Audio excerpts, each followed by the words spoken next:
ये भी ये हमको तो मालूम था कि यह आईएनए की है, लेकिन ज़्यादा डिटेल्स नहीं मालूम थी इनकी। उसके बाद क्योंकि उस ज़माने में हमारी वो पॉलिटिकली तो साउंड थे हम, पहले ज़्यादा थे, लेकिन उस ज़माने में पढ़ाई वढ़ाई थी, इसलिए ज़्यादा ही इन सब चीज़ों में हमारा इन्वॉल्वमेंट नहीं था। बहरहाल दिलचस्पी पैदा हुई, फिर उसके बाद इनसे डॉक्टर लक्ष्मी सहगल से मुलाकात हुई, और हम पहली ही मुलाकात में पहली उनकी जो हमारे ऊपर देखते ही पहला जो एक्सप्रेशन था वो बहुत ही ज़बरदस्त था कि कितनी ज़बरदस्त लेडी हैं ये, और कितना बड़ा काम करती थी ये, और कितनी ज़मीन की लग रही है। और उसके बाद उन्होंने, क्योंकि वो तमिलनाडु की थी, तमिलनाडु या केरला? तमिलनाडु की। अच्छा। तो डॉक्टर लक्ष्मी कैप्टन लक्ष्मी स्वामीनाथन इनका नाम था। और फिर बाद में मुझे मालूम, धीरे धीरे इनके बारे में जानकारी हमने कलेक्ट की, तो मालूम हुआ इनकी मदर, ये वो नाम था उनका, इस वक्त जहन से उतर, अब चूँकि एज है उसके हिसाब से जहन से उतर जाता है। तो उनकी मदर जो थी वो उसकी जो ये आपकी बनी थी, जिसमें 11 औरतें भी थीं ये जिसमें कई एक लेडीज़, बहुत इम्पोर्टेंट लेडीज़ यहाँ की वो थी, हिंदुस्तान की। हाँ, हिंदुस्तान की। और ये भी अब जब तुम फाइनल इंटरव्यू करना तो हम थोड़ा सा लिख ले, वो याद कर लेंगे, लिख तो पढ़ तो पाते नहीं हैं, तो क्योंकि भूल जाते हैं।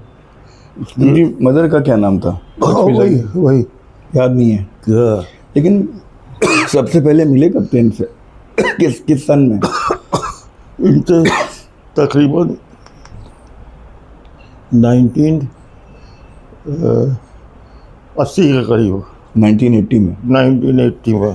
तो यहीं पे तो हाँ, तो कानपुर में। जैसे पहले एक ही पहली विजन में, पहले ही देखने में एकदम से आदमी वो हो जाता है, इम्प्रेस हो जाता है, इन्फ्लुएंस हो जाता है। बल्कि इनसे इम्प्रेस क्या हुआ है, इन्फ्लुएंस। हम बहुत चक्के रह गए कि इतनी खूबसूरत औरत और इतनी लायकात औरत, और एक छोटे से उसमें नर्सिंग होम टाइप का आर्य नगर में, चैरिटेबल होम।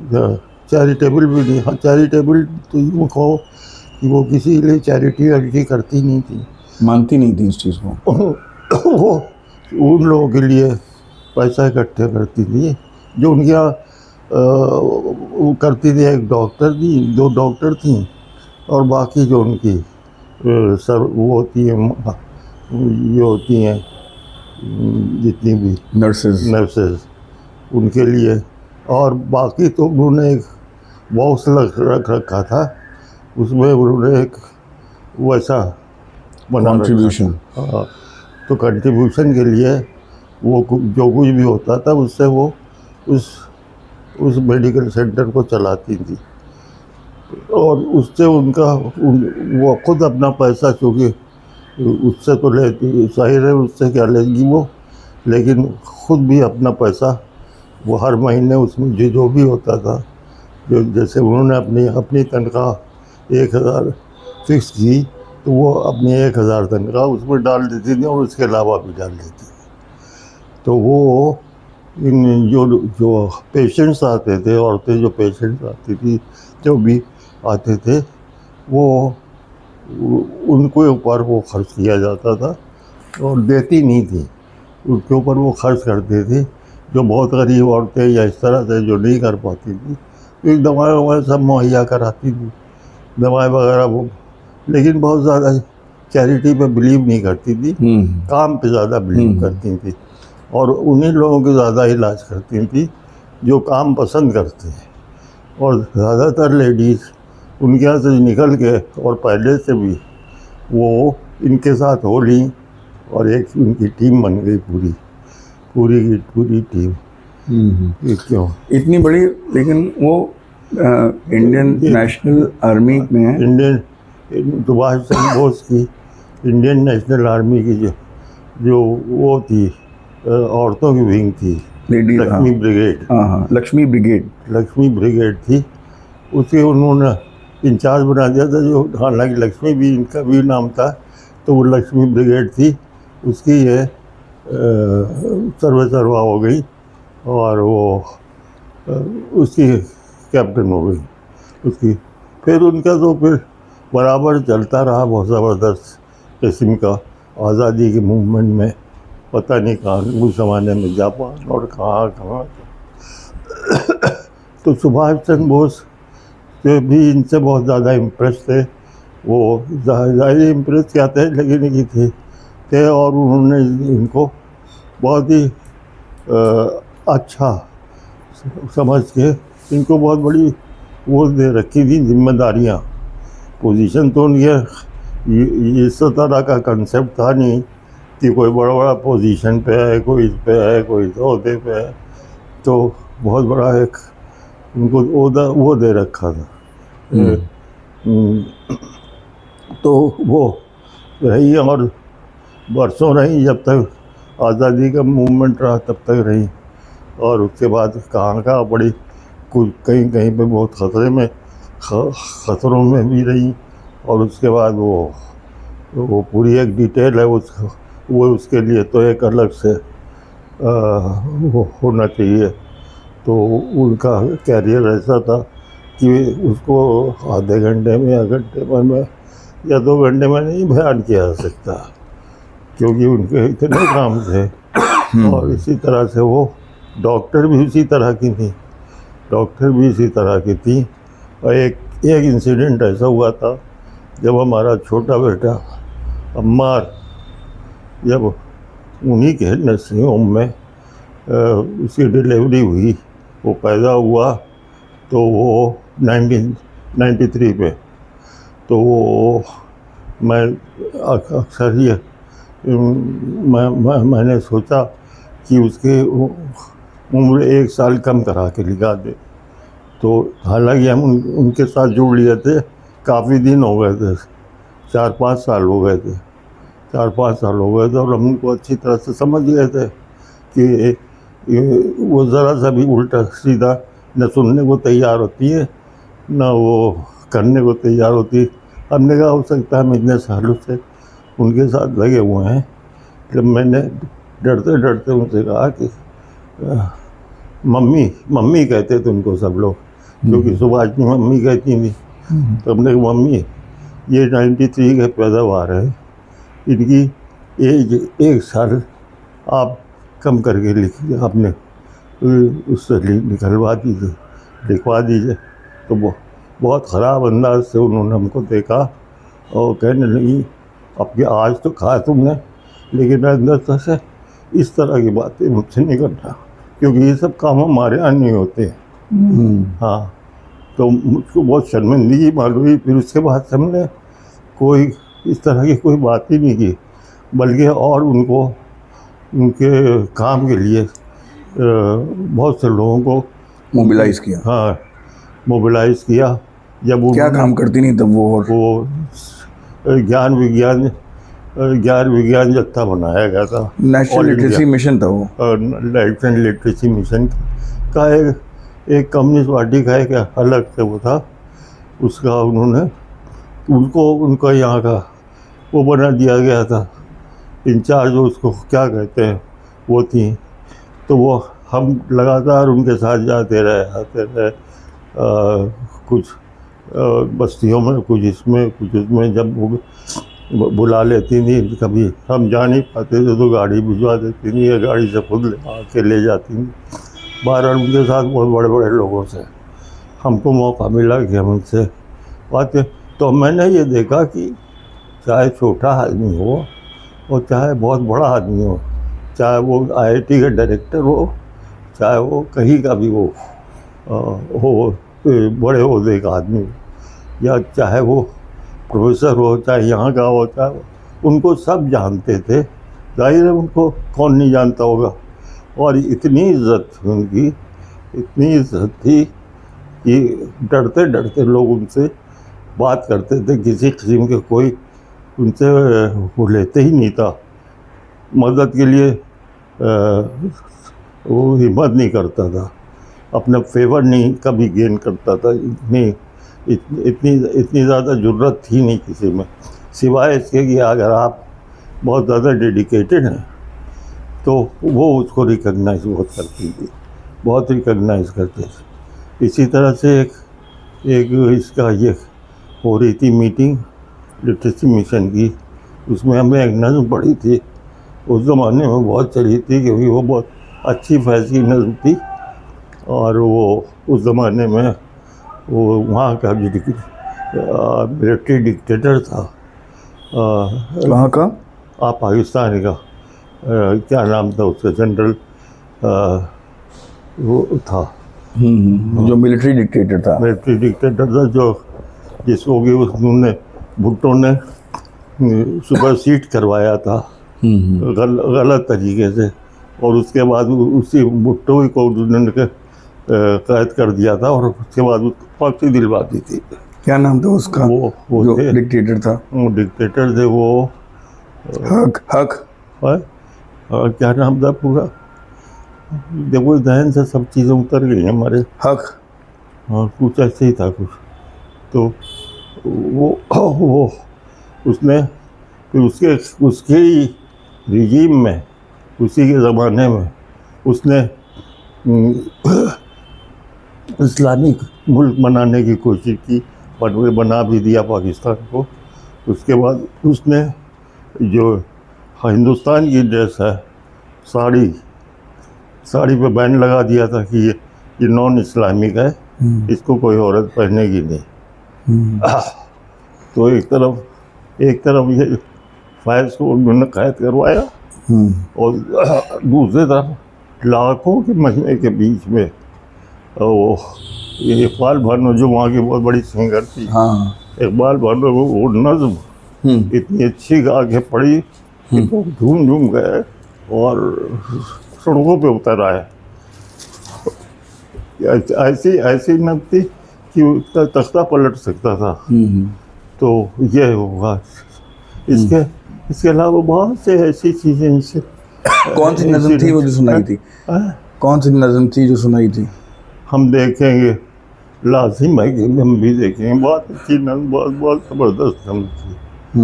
तो ये नज़्म थी। और एक बार हमने उसी के थोड़े दिनों के बाद, शायद उन्होंने सुनी थी या नहीं सुनी थी, मैंने उसमें उनके प्रोग्राम में, लिटरेसी के प्रोग्राम में, बहुत बड़ा मजमा था, उसमें सुनाई थी। तो वो इतना इम्प्रेस हुई, उसको बहुत पसंद किया लोगों ने। तो एक आईआईटी का एक लड़का था जो हारमोनियम भी बजाता था, तबला भी एक था। आईआईटी कानपुर का? आईआईटी कानपुर। उस वक्त आईआईटी कानपुर बहुत, हाँ वो बहुत वो था प्रोमिनेंट। हाँ, और उसमें ये तुम्हारे जो कम्युनिस्ट और ये इस तरह के जो मॉडर्न लोग हैं वो उसमें बहुत थे, प्रोफेसर्स वगैरह और स्टूडेंट्स भी। तो उसने वो हमारे साथ एक्सपेरिमेंट किया और उनको इतना पसंद है, बैठे बैठे झूमने लगी खूब। और बाद में जब दूसरे दिन मिली और सबसे मिली, बोले चाचा से भी और किससे सबसे, कहते तो बड़ा छुपा रुस्तम निकला। हमको कहने लगी बड़ा छुपा रुस्तम निकला। तो तब से हमारी बहुत वो हो गई थी दोस्ती क्या मतलब है कि बहुत मानने लगी थी। और वहाँ का इंचार्ज बना दिया था कानपुर का लिटरेसी मिशन का। तो कितने तो आपने तो उनको श्रीवास्तव जी को भी जोड़ा है, स्कूल के बहुत सारे टीचर। हाँ, बहुत से लोगों को जोड़ा और बहुत गांव देहात में दसियों कितने यहाँ पे जो कितने गांव देहात यहाँ के कम से कम 100 लोगों को तो जुड़वाया। और कितने गांव में काम किया यहाँ उन दिनों, ये यूपी के? काफ़ी जगह पर काम किया। अंदाजन कितने गांव में? होंगे 40-50 लोग तो 40-50 गांव होंगे। इलेक्ट्रिसिटी पे काम किया यहाँ। हाँ। और ये ज़्यादातर ये सेंट्रल यूपी के लोग गांव थे, सेंट्रल यूपी के थे, यही के थे, आसपास लखनऊ कानपुर के इंटीरियर से थे। इनका शहर के भी थे और शहर के जो वो रिमोट एरियाज थे वहाँ के भी थे। इनका जो सबसे ज़्यादा मेरे ख्याल से फर्स्ट अकाउंट जानने वाले लोग कैप्टन डॉक्टर लक्ष्मी सहगल को बहुत ही कम लोग होंगे, क्योंकि ये पूरी ज़िंदगी तो कानपुर में रही और दूसरा आ गई थी, या आ गई थी सिर्फ इसी पर्पज से, सर्विस के लिए, काम करने के लिए। हाँ, इन मजदूरों के बीच में, उस वक्त ट्रेड यूनियन थी।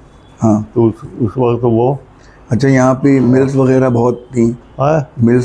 मिल्स वगैरह बहुत थी ना। हाँ हाँ, लाल इमली, एल्गिन मिल्स। हाँ, ये कह रहे हैं दुनिया भर की ट्रेड यूनियन भी थी। हाँ, तो बंद नहीं हुई थी जब तक। हाँ, उसके बाद वो बंद होने का मेन रीज़न क्या था?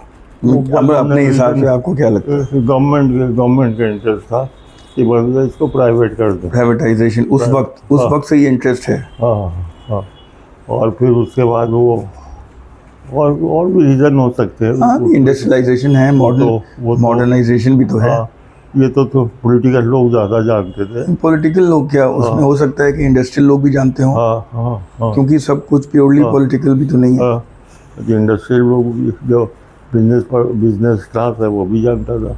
क्योंकि मार्केट्स में तो मार्केट की डायनेमिक्स तो अलग है। हाँ, क्योंकि उस वक्त तक जितनी भी मिल्स थी बहुत अच्छी और प्रॉफिट पे चल रही थी। उसके बाद जब ये गवर्नमेंट आ गई तो बिल्कुल ही बैठ गई। इनको बैठाया नहीं था पर्पजली इन्होंने इस तरह तो इनका एक सवाल हमें ये पूछना है कि जो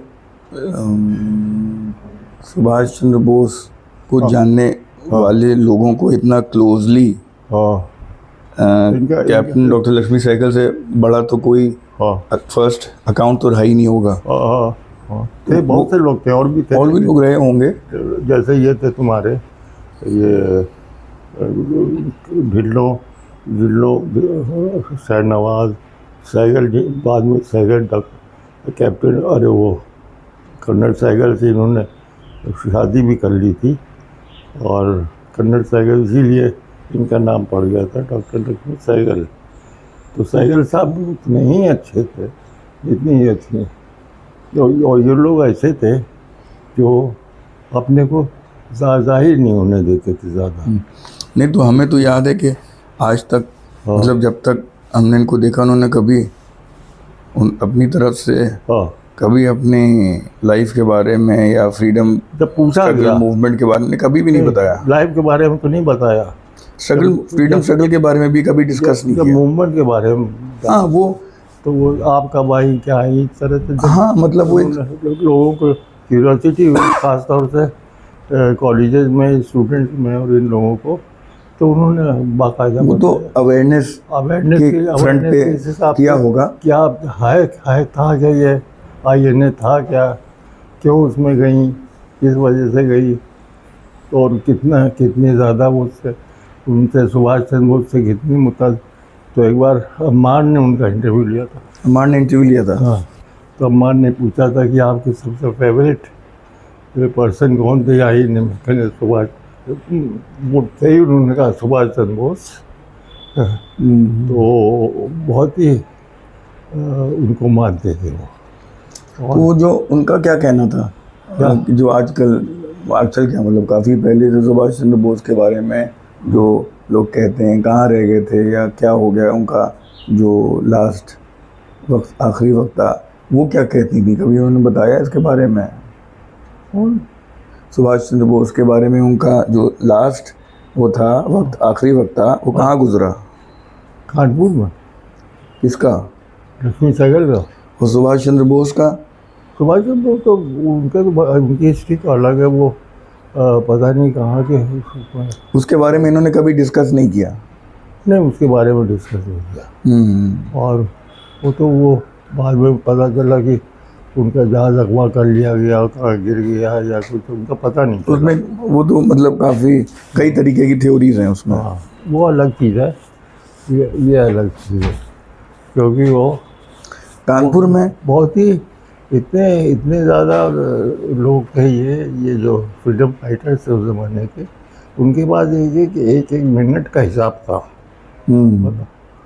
यानी आप 1 मिनट का फालतू बात नहीं कर सकते थे बहुत ही विटी भी थे, ये सब कुछ थे, तो जब वक्त होता तो करते भी थे, लेकिन ये ऐसे बिला वजह की बातें वो ये लोग कोई भी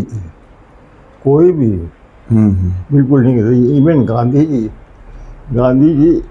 मेरे ख्याल से उनसे ज़्यादा जो पॉपुलर था उस ज़माने में लीडर कोई नहीं था, और वो एक मिनट के 1 सेकंड का उनके पास हिसाब था, किसको कितना जवाब देना है, किसको किस वक्त जवाब देना है, किसको जवाब। तो उनके उस लाइफ स्टाइल से पता चलता है कि कितने ज़्यादा इस सिलसिले में अपने पॉलिटिकल उसमें कितने ज़हीन आदमी थे कि एक छोटी से छोटी कॉलेज के और छोटे से छोटी जगह के वो बराबर लेटर्स के जवाब देते थे, और उनको हिदायत भी देते थे कि तुम अंग्रेज़ी में क्यों खत लिखते हो, हिंदी में लिखो। और फिर उनकी सबसे अच्छी ख़ास बात ये थी, जब उन लोगों का दूसरा, तीसरा, चौथा खत आता था तो वो अपने सेक्रेटरीज होते थे, उनको उस जगह उनको याद रहता था कि हमने इन लोगों का मसला क्या है, हमने क्या लिखा था, उसको वहीं से जवाब देते थे, क्योंकि इतना वक्त नहीं होता था कि दोबारा उसको देखें। तो कैप्टन डॉक्टर लक्ष्मी सहगल कानपुर में कितने साल रही हैं? कानपुर में रही हैं ये करीब 70 से जोड़ लो तो 70 से 2000। अब इसकी डेथ के एग्जैक्टली तो हमें मालूम नहीं, तो हम ही लोगों के सामने अब ये सब मालूम करके बताएंगे, तो फिर तब उसको रिकॉर्ड करना। अच्छा, यहाँ तो उनका बहुत इम्पैक्ट रहा होगा कानपुर में, बहुत ज़्यादा। हाँ, एक और थी उसी INA की